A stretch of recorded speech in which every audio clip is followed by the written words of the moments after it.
एकादशी का व्रत रखने वालों के लिए आने वाली है आषाढ़ माह के कृष्ण पक्ष की एकादशी, जिसे योगिनी एकादशी और शयनी एकादशी के नाम से भी जाना जाता है। कहते हैं योगिनी एकादशी का व्रत रखने वाले को मिलता है 88,000 ब्राह्मणों को भोजन खिलाने के बराबर फल। मित्रों, पद्म पुराण के उत्तराखंड में मोक्षदायिनी योगिनी एकादशी के विषय में विस्तार से मिलता है वर्णन। भगवान कृष्ण ने स्वयं युधिष्ठिर को बताया था योगिनी एकादशी का महत्व। भगवान कृष्ण ने सुनाई थी ऋषि मार्कंडे और हेममाली की कथा। कहते हैं मेघदूत में महाकवि कालिदास जी ने जिस शापित यक्ष के बारे में उल्लेख किया है उसे योगिनी एकादशी की कथा से प्रभावित माना गया है। तो क्यों है योगिनी एकादशी इतनी विशेष और कब रखा जाएगा ये व्रत? इस व्रत को रखने से क्या पड़ता है प्रभाव? योगिनी एकादशी का व्रत क्यों अन्य एकादशी के व्रत से है खास? जानने के लिए अंत तक वीडियो के साथ बने रहें। व्रत, उपवास और रहस्यमयी कथाओं को सुनने के लिए त्रिलोक को अभी सब्सक्राइब कर लें ताकि धर्म और आपके जीवन से जुड़ी जानकारी आपको मिलती रहे। मित्रों, हिंदू धर्म में एकादशी व्रत का क्या है महत्व ये आप सभी जानते हैं। हर साल आती है 24 एकादशियाँ, जिसमें आषाढ़ मास की कृष्ण पक्ष में आने वाली एकादशी योगिनी एकादशी कहलाती है। कहते हैं कुंती पुत्र युधिष्ठिर को एक दिन आषाढ़ कृष्ण एकादशी के बारे में जानने की जिज्ञासा हुई। उन्होंने कहा था, हे मधुसूदन, ज्येष्ठ माह की शुक्ल एकादशी का महात्म्य सुना,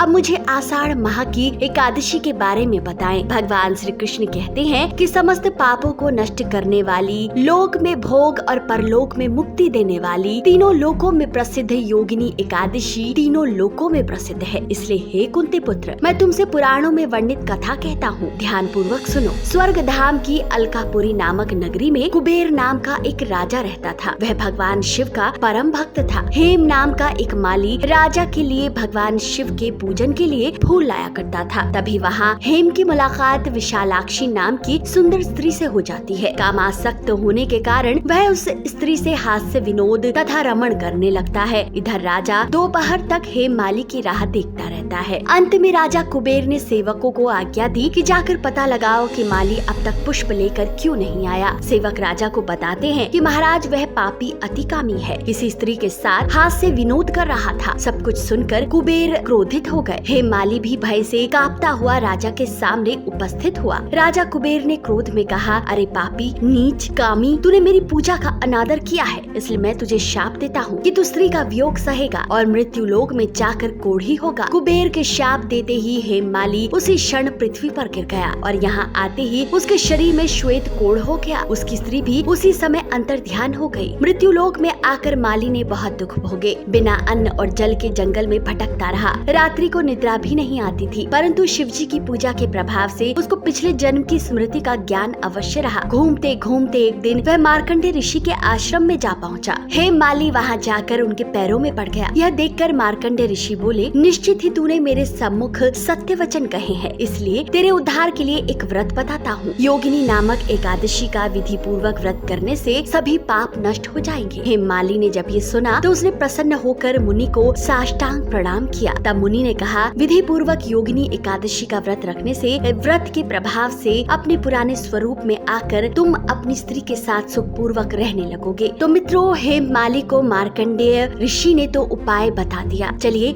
अब जान लेते हैं एकादशी की पूजा विधि। एकादशी के दिन सुबह उठें, स्नान करें, स्वच्छ वस्त्र धारण करें और फिर एकादशी व्रत का संकल्प करें। पूजा करने से पहले मंदिर में एक वेदी बनाएं और उस पर 7 धान, उड़द, मूंग, गेहूं, चना, जौ, चावल और बाजरा रखें। 5 आम या अशोक के पत्ते कलश में रखकर वेदी पर रख दें। वेदी पर भगवान विष्णु की मूर्ति या प्रतिमा अवश्य स्थापित करें। भगवान विष्णु को पीले फूल, मौसमी फल और तुलसी दल अवश्य चढ़ाएं। फिर अगरबत्ती का प्रयोग कर विष्णु जी की आरती करें। रात को सोने के बजाय भजन कीर्तन में ध्यान लगाएं। अगली सुबह ब्राह्मण को भोजन कराएं। इसके बाद खुद खाना खाकर व्रत तोड़ें। सनातन धर्म में एकादशी का पर्व बहुत महत्वपूर्ण माना जाता है। कहा जाता है ये व्रत रखने से समस्त पापों से मुक्ति मिलती है। तो चलिए अब जानते हैं कि योगिनी एकादशी का शुभ मुहूर्त क्या है। मित्रों, 13 जून दिन मंगलवार सुबह 9:28 से प्रारंभ होकर 14 जून दिन बुधवार सुबह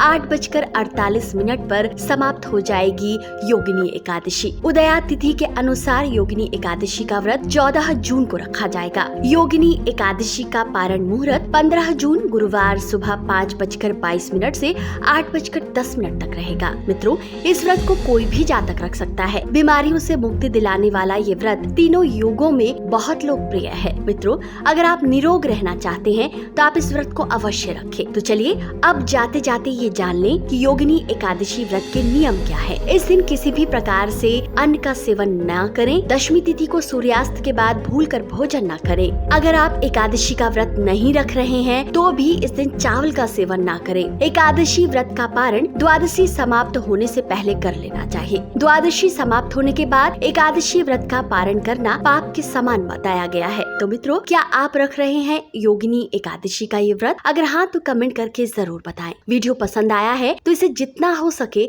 शेयर कीजिए। अगर आप त्रिलोक पर नए हैं तो चैनल को अभी सब्सक्राइब कर लें। भगवान विष्णु की कृपा आप सब पर यूं ही बनी रहे। इसी कामना के साथ आज के लिए इतना ही।